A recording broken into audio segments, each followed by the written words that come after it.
नमस्कार, आप देख रहे हैं बातें विशेष और आपके साथ मैं हूं आपका दोस्त दिनेश।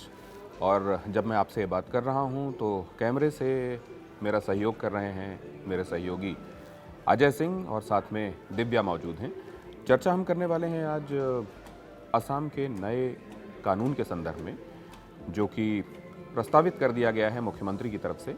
और ये विधेयक अब कानून की शक्ल ले लेगा अगर इस पर मोहर लगा दी जाती है विधानसभा की तरफ से। असल में ये जो कानून है वो जो कैटल्स हैं, पशु, उनके वध, उनके मांस की खरीद फरोख्त और पशुओं के ट्रांसपोर्टेशंस के रिलेटेड से जुड़े हुए जो तमाम पहलू हैं उनको रेगुलेट करने की बात करता है। और इसकी आवश्यकता मुख्यमंत्री हेमंत बिस्व शर्मा कहते हैं इसलिए महसूस हुई कि 1950 का जो एक्ट है, जो कानून है, वो असल में पर्याप्त प्रावधानों के साथ नहीं है और इसीलिए ये नया कानून बनाने की आवश्यकता हुई।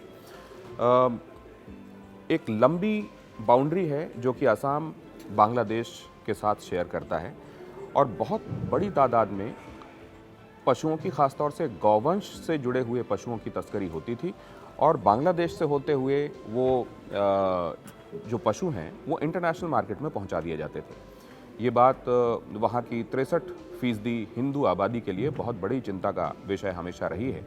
लिहाजा अब जब वहाँ पर एक ऐसी सरकार गद्दी नशीन है जो कि जाहिर है हिंदुओं के हित की को प्रायोरिटी में रखती है, उसने इस बात पर आखिरकार एक विधेयक लाना उचित समझा और सेशन के पहले ही दिन मुख्यमंत्री ये विधेयक लेकर सामने आ गए। अब इसके कई पहलू हैं। मसलन एक पहलू तो ये है कि निश्चित रूप से ये जो अवैध पशु तस्करी है और ख़ास तौर से गाय, जो हिंदुओं के लिए केवल एक पशु नहीं है, जानवर नहीं है, बल्कि वो माता सदृश है और ये माना जाता है कि उसमें सभी 33 करोड़ देवी देवताओं का वास होता है। उसके ऊपर किसी तरीके का औजार चलना, उसका वध होना, ये हिंदुओं को गवारा नहीं है। तो न सिर्फ तस्करी की तरफ बल्कि पशु के अवैध वध पर भी ये अंकुश लगाने वाला बिल है।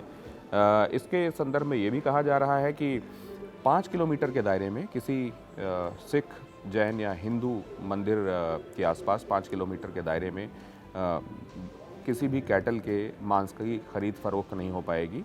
इसमें जो एक अलग प्रोविज़न है 1950 से हट के, उसमें ये प्रोविज़न है कि इसमें आपको 14 वर्ष से ऊपर के, जो कि गाय नहीं होगा, बछिया नहीं होगी, बछड़ा नहीं होगा, उन जानवरों के वध के संदर्भ में अगर आप चाहते हैं तो आपको परमिशन लेनी होगी और उसके लिए आपको वेटनरी ऑफिसर से जाकर पहले not fit for work and fit for slaughter, इसका परमिशन लेना होगा। और साथ में इसके जब पशुओं का ट्रांसपोर्टेशन किया जा रहा होगा तो इंटर स्टेट और इंट्रा स्टेट, मतलब राज्य के अंदर और राज्य से बाहर, क्योंकि आप ये जानते हैं कि असम एक तरीके से गेटवे है बाकी नॉर्थ ईस्टर्न स्टेट्स के लिए और वहाँ कई जगहों पर ईसाई बहुल आबादी है जो कि बीफ खाती है, उनके लिए चिंता का सबब भी है। ये बात अलग है कि इसको लेकर अभी कोई बयान नहीं आया है। एक इम्पॉर्टेंट बात ये भी है कि किरेन रिजिजू, जो केंद्र में मंत्री हैं भारतीय जनता पार्टी की तरफ से, उन्होंने ये कहा है कि मैं तो बीफ खाता हूँ। अब जाहिर है बहुत तरीके के अंतर विरोध हैं, देखना है आगे ये जो विधेयक है इसका क्या होता है।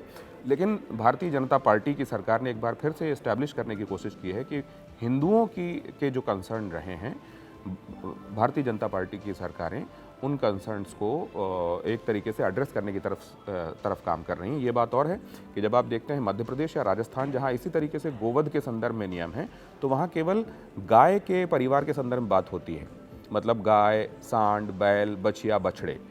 यहाँ भैंसों के संदर्भ में बात नहीं होती, जबकि असम में भैंसों को भी उस अधिनियम में शामिल किया गया है।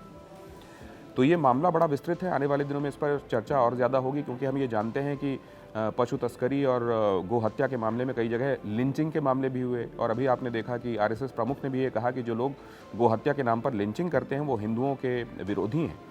तो इसको लेकर आगे क्या होता है, ये इसमें बड़े इंटरेस्टिंग मोड़ आने वाले दिनों में आ सकते हैं। आज बातें विशेष में इतना ही।